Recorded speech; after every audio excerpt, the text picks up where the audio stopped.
Alright guys, before I actually started editing this video, I went for a little run up front. And a lot of game dev YouTubers actually show how their environment looks like, so I decided to just do the same. I definitely need a better phone because the camera is horrible. But yeah, that's what I basically did before the video. I also want to talk some about the game jams I joined, because both of the results are in, both for the Becky's game jam and the GMTK game jam. Both results are really insanely good. For the Becky's game jam, I actually placed in the top 100 on fun. And overall in the GMTK game jam, placed really well in comparison to how many people actually joined this jam. But yeah, that's all I wanted to say up front. Let's get right into the video. Hey everyone, welcome to this new video. This week I've been spending my time practicing Blender sculpting.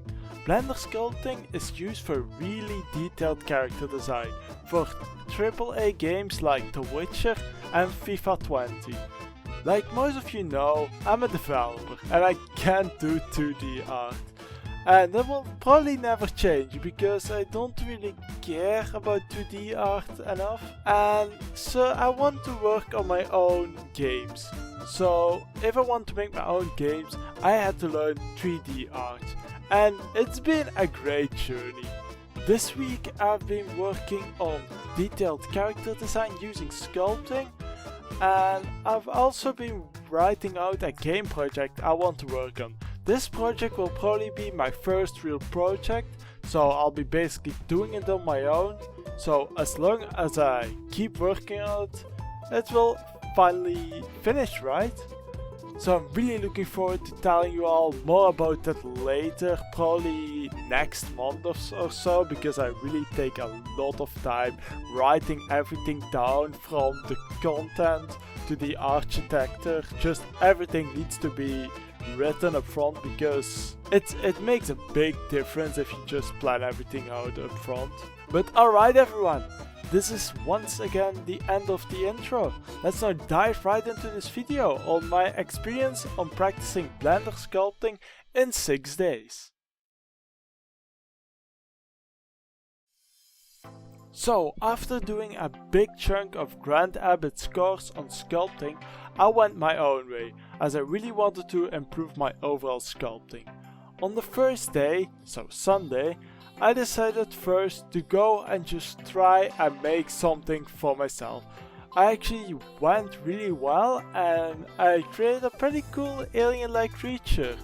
It seemed that if you just go with the flow, it's much easier to just create something good looking, as you don't have to worry about everything else. You just make something, and if it isn't as intended but it still looks good, you can build onto that, and that's something you can't just do normally. But after creating the alien-like creature, it was time to really go and learn and create female characters. Why female characters, you may ask? There is a YouTuber named Jan Sculpt, and he mostly makes females, and they just look really great. I really enjoy watching his work, and that's probably why I felt like starting my sculpting adventure by making female characters. It was really the right choice, and I learned so much trying to make a girl over and over again. But damn, after creating my first female-like character, I knew I had a lot to learn. So, how did I start? Well, like every artist, by looking at reference images. As I'm still a beginner, I decided to mostly look at anime girls as a reference, because those are much less detailed compared to real drawings and real girls. What the f***? Holy shit, dude, what's the matter? What happened? What's going on? There's so much porn! Well, what the hell are you doing looking at my private? What are you talking about, private? Johnny, it was wide open. There were literally thousands of files here. Alright, so yeah, I decided to blur all of that out, because clearly looking up anime girls is not YouTube friendly.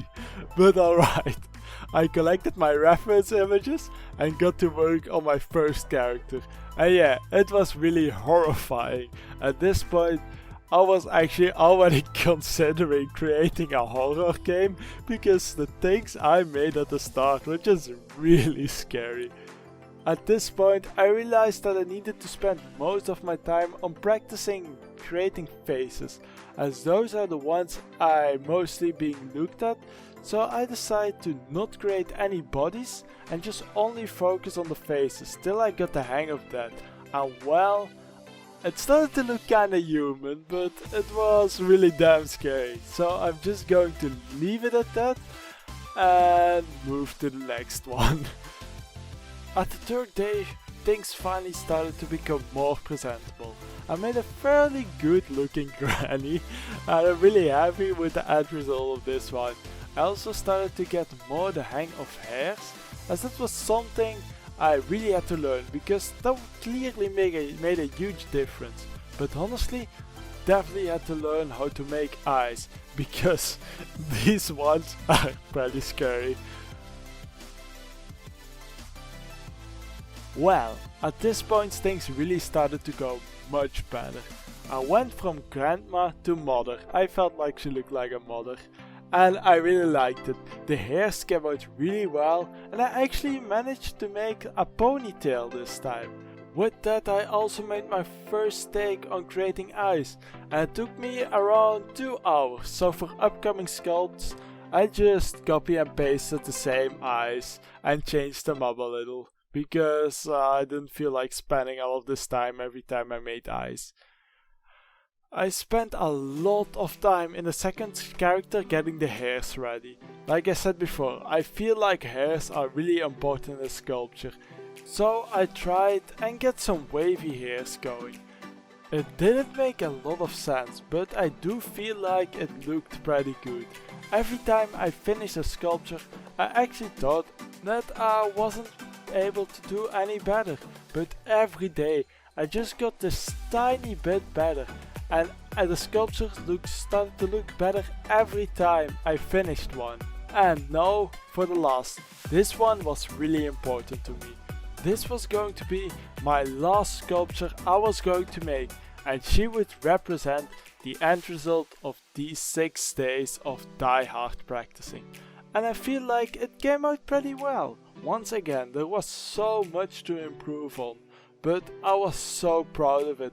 It started off with just making a really bad sculptures, and in the end I was able to make a fairly bit great character.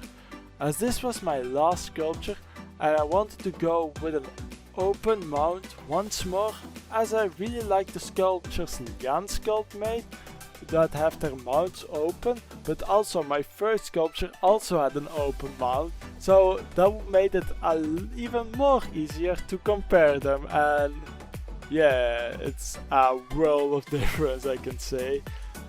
After doing the main stuff I've been doing all week long, it was time to give my character a body. But there was a problem. I can't make clothes.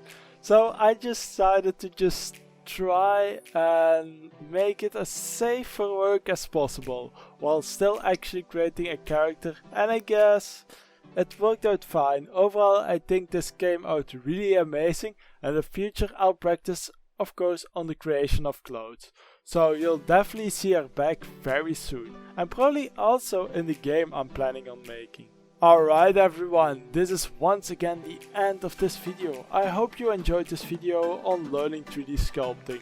I'm studying and practicing really hard to create the best content I can possibly make, and hopefully at some point I can show you all of this hard work in games. Next, I'll be studying for my exam in .NET, which is basically application development in C#. So I really hope you guys will enjoy that. But let's round off this video now. Thank you all so much for watching.